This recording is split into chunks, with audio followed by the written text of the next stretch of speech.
So distance healing happened for me as a natural progression throughout my career. It wasn't something that I thought I was going to be doing. What happened really was I had certain clients that I really loved working with, and they moved away and they wanted to continue to work with me. So for several years, I just had a handful of people that I worked with remotely, and they realized that a lot of the work that we'd been doing when they were on the table, I wasn't really touching them for a lot of that anyway. They were connecting in with their chakras. So they started asking me like, well, can we just continue to do this work together? And I loved it. But when I started, I still used my table. I set my table up and I did energy modalities just like I was used to doing, just like they were there. I don't still work that way. I don't need to set my table up. But the reason that I wanted to go over this with you while I was here at my table, which I'm not that much anymore, even though many of you are looking for remote ways that you can still connect in and help and serve your clients, go with what you know. When you're starting to do techniques in a different way, I was helped by moving around the table in a way that works for me, because think about it. For over 2 decades, I had been moving, stretching, and breathing all day. I'm not used to sitting in a chair at a desk. I'm not used to looking at a screen.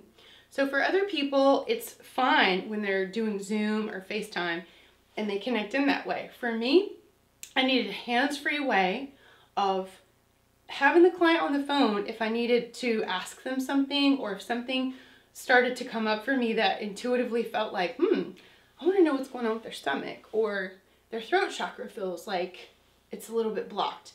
Those things come during session when all you're doing is just relaxing and feeling good.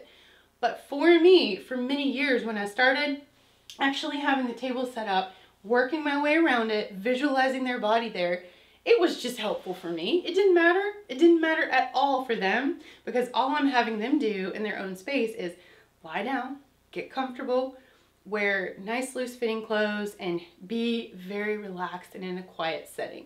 That's the only thing that they need to do.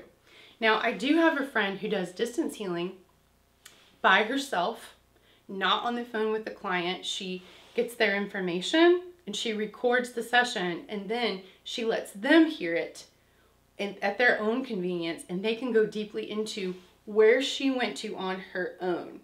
That's what I want to emphasize to you about this work.